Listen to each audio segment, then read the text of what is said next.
저희가 아직 결혼은 우리 셋 다 안 해봤지만 네, 그렇죠. 이제 결혼식을 한다고 가정을 했을 때 네. 저 같은 경우에는 다이어트도 좀 하고 좀 날렵해 보였으면 좋겠다라는 생각을 다이어트요? 다이어트. 왜 갑자기 공격을 하시는 거죠? 살 빼세요. 아, 괜히 찔리네. 어.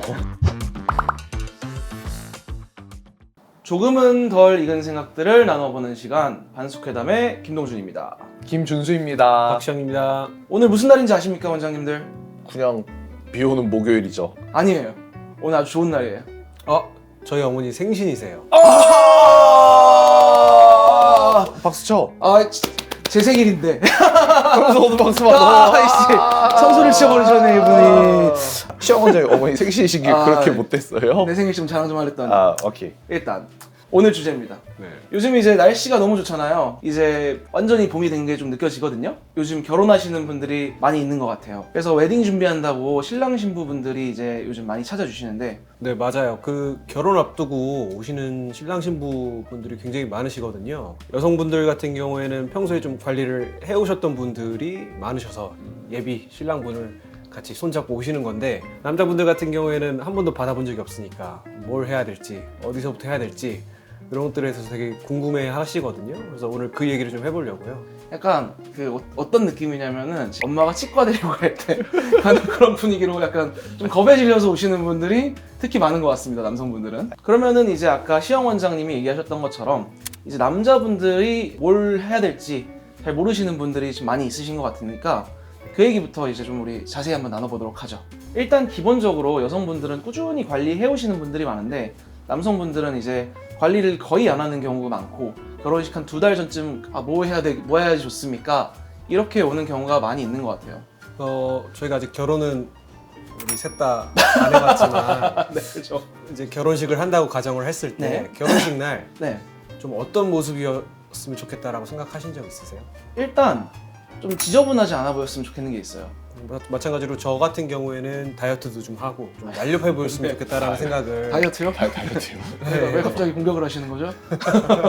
그래서 제 생각에는 남성분들 같은 경우에는 턱선이랑 좀 피부광, 피부결 이것만 좀 잘 잡아줘도 결혼식 날 훨씬 더 멋져 보이실 수 있을 거라고 생각을 합니다. 근데 이제 응급하게 한 2달 전쯤에 와가지고 뭔가를 한다고 하면은 좀 추천해 주실 만한 게 그래도 뭐가 있을까요? 저는 어쨌든 시영 원장님 말씀대로 턱선을 우리가 어쨌든 살리고 싶고 이중턱을 결국 좀 지우고 싶은 거면 온다죠. 얼굴에 온다리 슈팅 해야죠.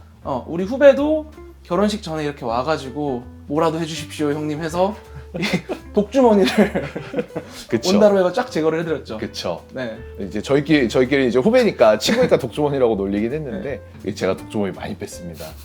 그리고 이제 울세라 많이 하시는 것 같고, 울세라 남성분들은 한 600샷, 막 1000샷 이렇게 한번 쫙 하면은 쫙 들러붙는 그 맛이 있죠. 그리고 이제 뭐 이중턱이나 이런 것들을 본다는 울세라로 좀 개선을 한다고 치면은 피부결 같은 경우에는 우리가 많이 하는 포텐자라든지 스킨 보톡스, 주름 보톡스 이런 것들을 한 한두 달 정도 전부터 해서 좀 집중 관리하기 좀 좋은 것 같습니다. 좋네요.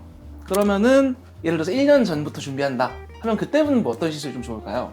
무조건 레이저 제모죠. 남성분들 같은 경우에는 우리가 면도를 아무리 깔끔하게 한다고 해도 이 푸르스름한 게 있거든요. 맞아요. 그 자국만 없어져도 굉장히 깔끔해 보이시고 저희는 다 네. 깔끔하죠. 원장님들 보시면 엄청 깔끔한데, 네. 그리고 이제 반복적인 면도를 하게 되면 어쩔 수 없이 모낭염이라든지 이런 것들이 좀 자주 발생을 할 수 있기 때문에 제모만 해주셔도 남성분들은 훨씬 더 깔끔한 이미지를 얻으실 수 있는 것 같습니다. 그리고 또 좀 롱텀으로 해서 욕심내볼 수 있는 게 색소 시술이나 모공, 그리고 이제 여드름 흉터 이런 것도 한 1년 정도 있으면은 못해도 한 6번에서 8번 정도 이제 꾸준히 받을 수 있으니까 확실히 많은 개선이 좀 있지 않을까라고 생각을 좀 합니다. 뭐 거기에 다이어트죠. 항상 클린하게 먹고 튀긴 거 먹지 말고 살 많이 빼고요. 그러면 약간 미들텀이나 아니면은 진짜 거의 안 임박했다, 일주일이나 2주일 남았다. 그러면 결국 튠페이스, 그렇지. BBL. 온다가 얼굴에 하기는 제일 좋을 것 같고요. 저는 보통 3주 전 많이 말씀드리기는 하는데, 아까 말씀드렸던 스킨 보톡스, 뭐 리쥬란 리쥬란. 네, 이런 리쥬란 것들이 중요하죠. 결국 결혼식 당일날 우리가 피부가 좀 더 스킨 보톡스에 의해서 매끈해지고 또 리쥬란에 의해서 좀 광도 나고 굉장히 좋은데, 아무래도 주사 시술이다 보니까 조금 뭐 자국이 그렇게 보통 오래 가지는 않지만 안전하게 한 3주 전에 보통 추천을 드리고 있습니다. 뭐 간혹 가다가 진짜 멍자국이 조금 한 2주 넘게 가는 경우가 있긴 해서 말씀하신 것처럼 한 3주 전쯤에 스킨 부스터 시술들 쫙 해서 한번 올려주면은 정 얼굴 깐달걀처럼 이렇게 반짝반짝하죠. 네. 그러면 약간 한 1년까지는 좀 오바다. 6개월 전에 와가지고 두세 번 정도 와가지고 할 수 있을 것 같아 라고 했을 때는 또 뭐가 좋을까요?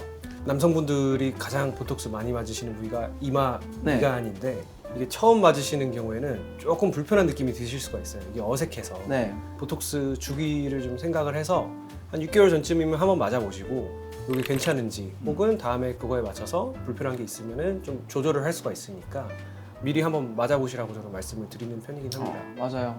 저 같은 경우도 약간 이마로 눈을 뜨는 스타일이고 기본적으로 약간의 안검하수가 있어서 이마 보톡스 맞으면 살짝 좀 무거운 느낌이 있긴 하더라고요. 그래서 아예 안 맞아봤는데 보톡스를 결혼식 한 달 전에 맞는다 하는 거는 약간의 리스크일 수는 있을 것 같긴 하네요. 맞아요. 저는 6개월 정도면은 꼭 울세라나 써마지 같이 1년에 한 번씩 하는 그런 리프팅보다는 다회성을 관리하기 좋은 국산 리프팅들로 한 두세 번 정도 해보는 것도 되게 좋은 것 같아요. 뭐 6개월이면은 사실 뭐 원장님들이 얘기를 너무 잘 해주셔서 그거는 없는데 살 빼세요. 살무새예요? 살무새? 아 괜히 찔리네. 그리고 또 한 가지 얘기할 만한 게 좀 중요한 우선순위 위주로 좀 하는 게 좋을 것 같아요. 예를 들어서 기본적으로 이제 얼굴에 활동성 여드름이 많은 상태에서 아무리 뭔가 이제 시술을 해도 사실 그게 여드름에 딱 그 시선이 꽂히니까 그거를 먼저 좀 가라앉혀주고 털복숭인데 울세라를 하더라도 이제 또 털에 가려워져가지고 안 보일 수도 있잖아요. 그러면 제모 좀 먼저 좀 치고 그러는 게 좀 좋지 않을지. 네, 우선순위가 중요할 것 같아요. 우선순위 중요합니다. 네. 제가 관심 있는 주제여서 그런지 대화를 아주 알차게 나눈 것 같습니다. 오늘 저희가 처음으로 네. 남자분들의 관리에 대해서 좀 얘기를 알차게 나눠본 것 같은데 남성분들이 피부과 하면은 좀 무서워하시는 경우가 좀 많은 것 같아요. 근데 뭐 사실 별로 무서울 거 없잖아요. 특히 결혼식은 평생 한 번 있는 날이니까 네네. 여성분들뿐만 아니라 남성분들도 좀 그날만큼 좀 잘 관리된 모습으로 좀 하시는 게 좋지 않을까 이런 생각이 듭니다. 다음에 또 익어가는 대화로 찾아뵙도록 하겠습니다. 지금까지 반숙회담이었습니다. 감사합니다. 감사합니다.